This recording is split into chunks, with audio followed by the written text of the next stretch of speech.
Et bonjour à toutes et à tous, ici l'Accès et on se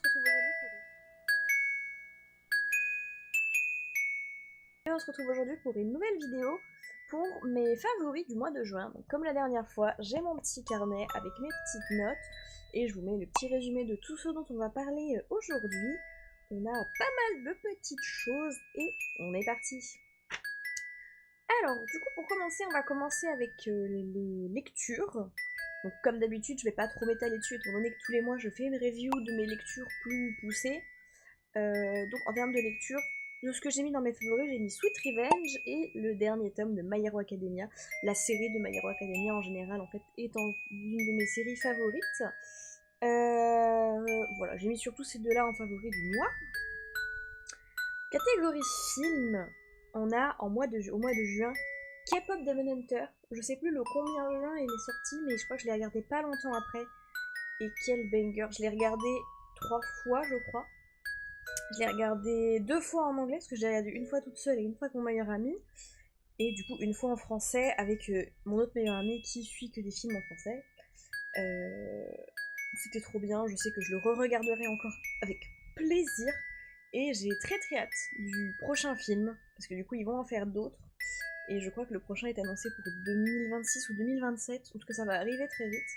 Et j'ai très hâte, parce que c'était vraiment trop cool, que ce soit les chansons, les personnages, l'histoire, et surtout le visuel, mais quel banger, le visuel de K-pop Demon Hunter. Incroyable. En termes de série, en juin, on avait la saison 3 de Ginny et Georgia. C'est la seule série que j'ai regardée à ce moment-là, donc je l'ai mis. Et c'était sympa. Je saurais pas trop quoi en dire plus, étant donné que c'est une saison 3, et bah sans trop spoiler, ça va être compliqué. Mais c'était très cool. Catégorie jeu, on en a pas mal au mois de juin. J'ai découvert Isaac, parce que j'en avais... Bon, je connaissais déjà, mais j'avais jamais joué. Et à ce moment-là, en promo, il y en avait un, je sais plus c'est lequel, c'est le Rebirth, je crois que j'ai. Auquel j'ai joué, qui est sympa. Alors, je suis à chier dessus, hein, concrètement, je suis à chier. Euh... J'ai pas encore réussi à finir une run une seule fois, mais on y travaille.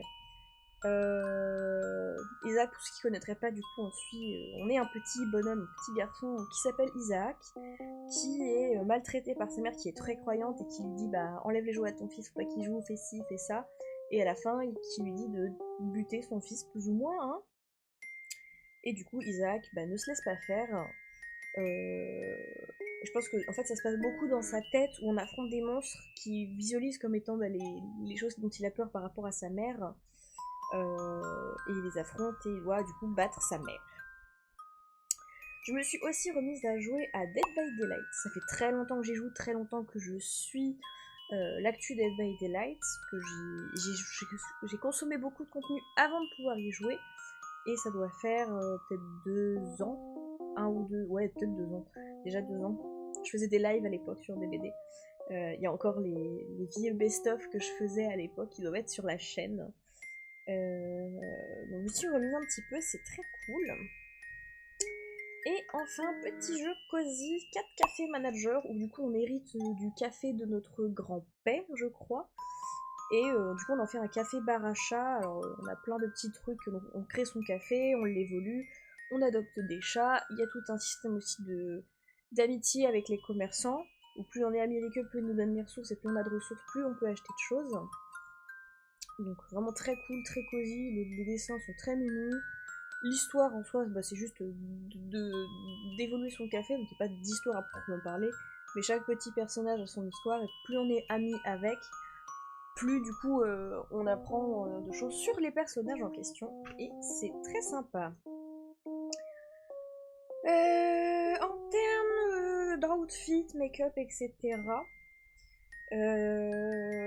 j'ai pas fait beaucoup de sorties, de grosses sorties.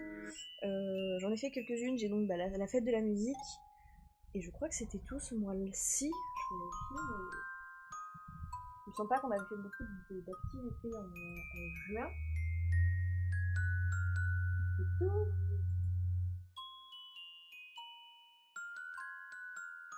Ouais, c'est essentiellement du coup la tenue de la fête de la musique où j'avais une belle robe rouge que j'avais achetée au marché de l'Ascension, donc on l'a déjà vu je crois sur la vidéo du mois dernier, des favoris du mois dernier, Bon là du coup je l'avais portée avec un petit make-up, une petite coiffure exprès pour la fête de la musique.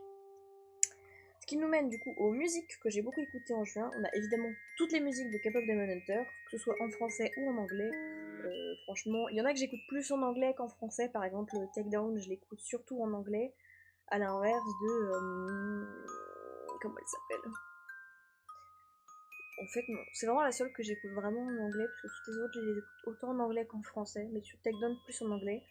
Et j'ai beaucoup écouté, je sais pas pourquoi, elle est retombée dans mon feed et je l'ai beaucoup écoutée. C'est Rewrite the Stars de The Greatest Showman. Je crois que ça vient de cette comédie musicale-là, si je dis pas de bêtises. En termes d'événements, du coup, évidemment, la fête de la musique, où j'y suis allée avec mes deux meilleurs amis. C'était trop bien. On a fait des petites photos avec nos capybaras. On a chacun des petits capybaras.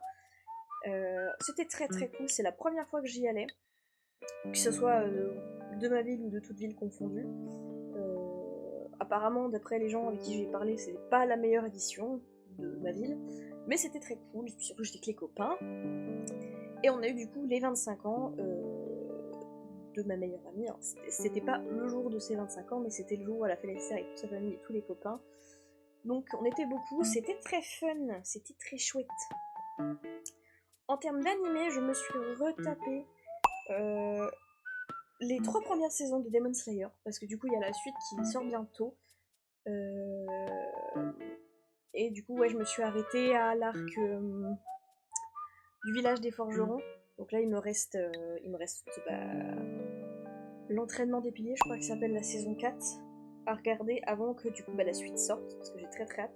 Je sais pas si j'irai la voir au ciné, je sais pas si j'aurai l'occasion d'aller la voir au ciné surtout, parce que je suis dans une petite ville donc ça passe pas forcément, et aller jusqu'à les grandes villes juste pour aller au cinéma, ça m'embête un peu, mais sachant que quand je vais dans les grandes villes c'est que j'ai des choses de prévues, je vais sûrement attendre que l'anime sorte.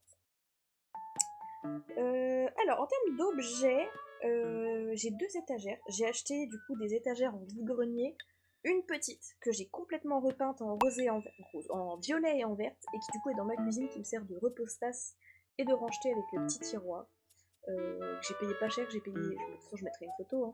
Mais je l'ai payé 4 € et je l'ai juste poncé. Mon meilleur ami a pété il y avait un truc au-dessus qu'on a pété, mais on a dû le casser parce que les vis qui étaient dedans étaient rouillées à mort, donc impossible de les dévisser. Que du coup j'ai entièrement repeint, et du coup je peux ranger mes petites tasses dedans, ça me fait de la place sur mes étagères que j'ai de base dans ma cuisine. C'est trop mignon, j'adore. Et du coup la deuxième, que j'ai payé 15 €, c'est une grande étagère, que du coup j'ai mis dans ma chambre, qui est en cours de ponçage, et du coup en attente soit de vernissage si je la laisse en bois brut, soit de peinture si du coup je décide de la peindre. En termes de nourriture testée, on n'a pas testé de nouvelles boissons ou quoi que ce soit ce mois-ci parce qu'on n'a rien trouvé de nouveau qui nous intéressait.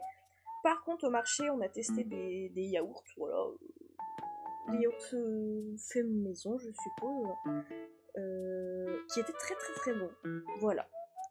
Et ce mois-ci, contrairement au mois dernier, on a une découverte artistique qui est Ina. Je vous mettrai plus son TikTok puisqu'elle a un compte Instagram, je pourrais vous le mettre aussi, mais qui est moins fourni.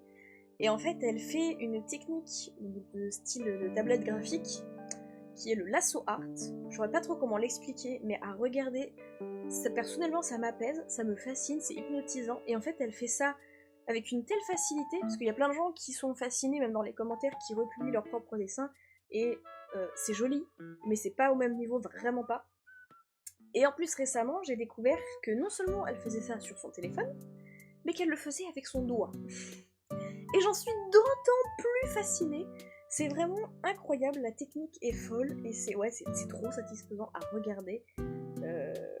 Voilà, donc je vous mettrai ça par ici, hein, comme d'habitude. Excusez-moi, et puis c'est tout. On a fait le tour pour le mois de juin. Pas mal de petites choses sympas, mine de rien. Là, on va arriver à l'été, et ça va être cool. Puis voilà. Peut-être qu'en juillet, je ferai moins de choses parce que je bosse encore. Pour le coup, vu qu'on a des saisonnières, c'est la période où va falloir que nous, en tant que... Enfin, non, j'ai mal terminé ma phrase. Vu qu'on va avoir des saisonniers, il va falloir les former, ça va prendre du temps, et du coup, le temps qu'elles s'assimilent, on va faire un peu d'heures en rab, donc j'aurai peut-être un peu moins de temps pour lire, regarder des séries, etc., etc. Mais on y travaille, on fera ce qu'on peut avec ce qu'on a, et ça fera toujours une petite vidéo sympathique à sortir. Du coup, ce sera tout pour cette vidéo sur mes favoris du mois de juin. Encore une fois, si vous voulez en savoir plus sur mes lectures du mois de juin, n'hésitez pas à vous référer à la vidéo précédente, qui du coup est celle de mes lectures du mois de juin, si vous voulez en savoir plus sur ce que j'ai lu, ou que je détaille un peu plus celles que j'ai citées dans cette vidéo. N'hésitez pas, comme d'habitude, à liker, vous commenter, vous abonner, etc., etc. Et on se retrouve bientôt pour une prochaine vidéo. Bye!